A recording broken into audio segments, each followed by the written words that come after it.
So this is my costume. Oh wow. The 80%, yes, 80% I made. Racks of colourful clothing line the living room.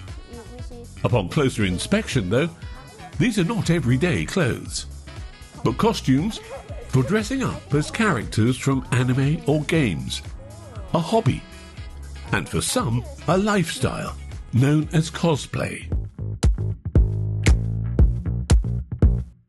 Cosplay, a portmanteau of costume play, originated in Japan, a nation renowned for its rich anime and gaming culture. This practice of dressing up as favourite characters has become a global phenomenon, drawing in countless people worldwide, including in Malaysia. Takira, a 24-year-old Malaysian woman, has been passionately involved in cosplay for the past 5 years. What character is this one? This is a Crystal Maiden from Dota 2. It's also a character game, same with the series. How do you pick the character? Because the last one is a game character, so I try to make a new game character too. Okay. I play as her first, and then when I feel like I want to cosplay as her. Then I decide to go to fabric store. Malaysia is a land of ethnic diversity, with Malays, Chinese and Indians forming the majority. Over 60% of the population practices Islam, which is governed by Sharia law. This Islamic legal system plays a pivotal role in both personal and public conduct, extending its influence to social and economic governance. One of the practices of Islam is that Muslim women cover their hair and bodies, leaving only the face and hands exposed. Dressing in cosplay, which often involves wearing fantasy-style clothing that reveals more skin than is considered modest by Islamic tradition, can create a potential conflict between the religious principles of Sharia law and the expressive nature of cosplay. For Zakira, the hijab, a headscarf worn by many Muslim women, is not an obstacle to her creative endeavours. Instead, it serves as an integral part of her identity, influencing her approach to cosplay design. While many cosplayers may rely on adapting existing clothing or purchasing ready-made costumes, Zakira uses a different approach. In Malaysia, where Sharia law has a significant influence on social norms, Zakira navigates the unique challenge of creating cosplay outfits which adhere to religious principles while staying true to the essence of the characters she portrays. This challenge has become a source of inspiration for her. She meticulously crafts each costume, selecting materials and carefully stitching each piece together. Yes, 80% I made. Oh, wow. The 21 I will buy, which is cheaper. How many of them? Countless. I think 18. Wow. I think 18. How long did it take? This one's 1 week. Oh wow. 1 week. First I have to sketch at the first, and I think is it possible for me to modify for a Muslim. Okay, because that would be the main focus. Yes. Right. Okay. Are we going to the fabric store now? Yes. Okay, let's go. Let's go.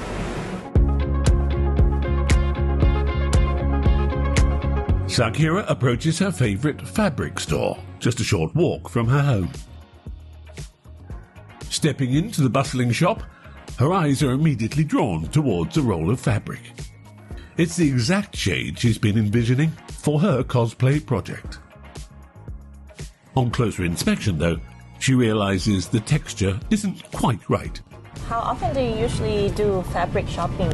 I usually come 3 months once. Okay. Okay, and wait, Pichicha, I already found my favorite color. Okay, so this is what you're looking for today? Yeah, I'm looking for this color for a long time. That was quick.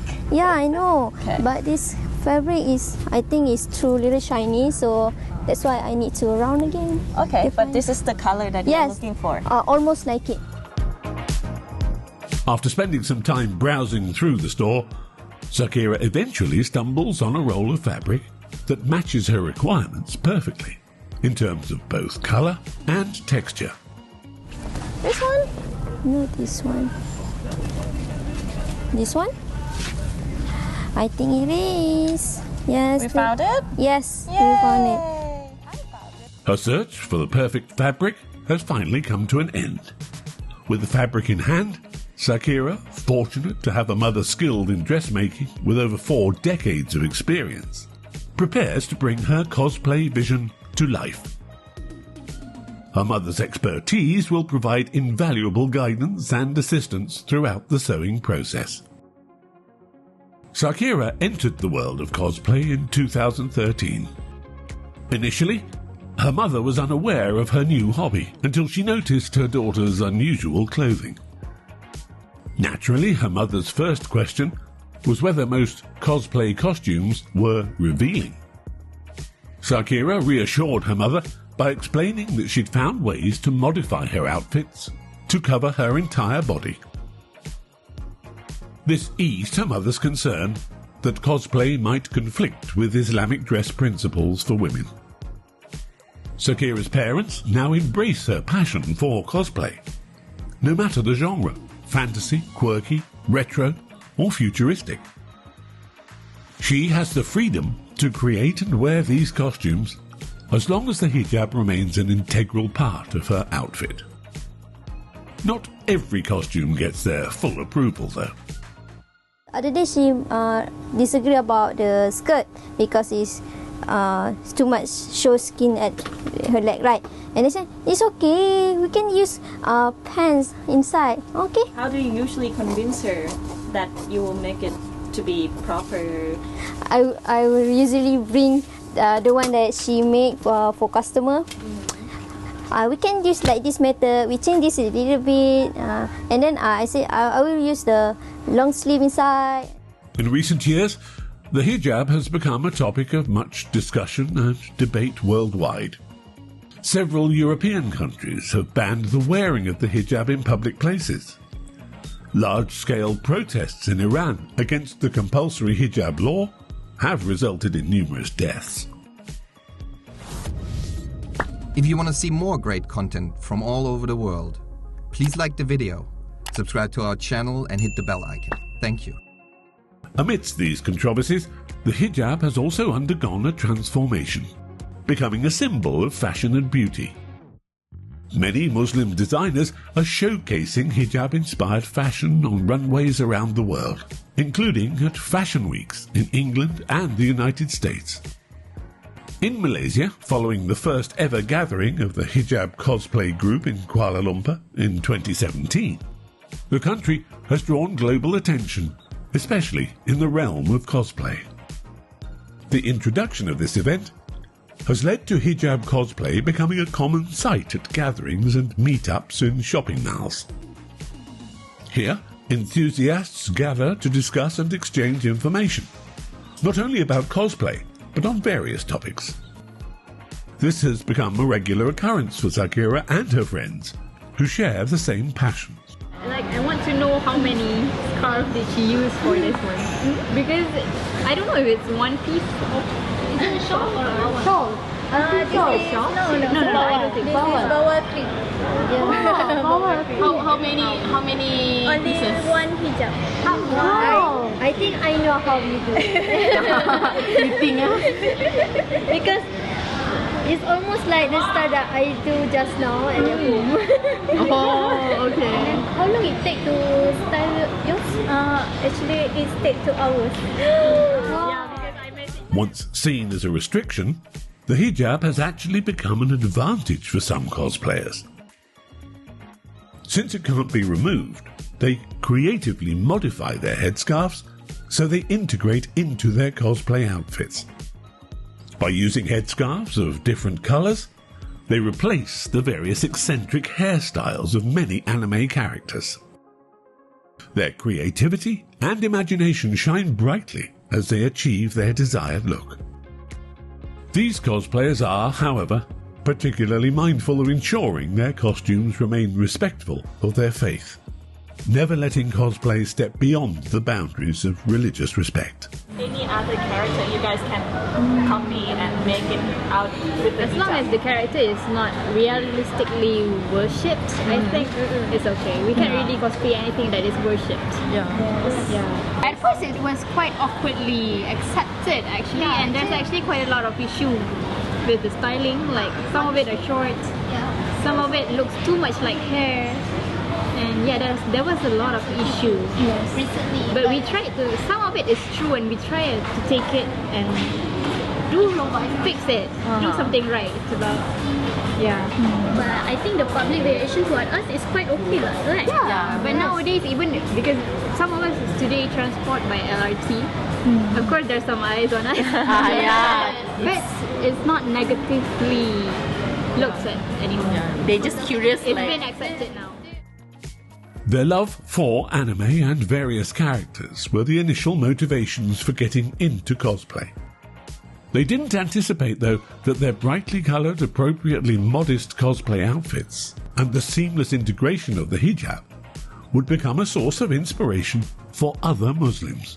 Some of the Muslims feel that they cannot cosplay because they need to open their hijab or something. But then because we are doing this, they said, I saw that some people are doing like this. So I think that I can also do the same thing without sacrificing my hijab, something like that. So we are happy that we can give this kind of message to them. Because cosplay is a hobby, religion is a play for us.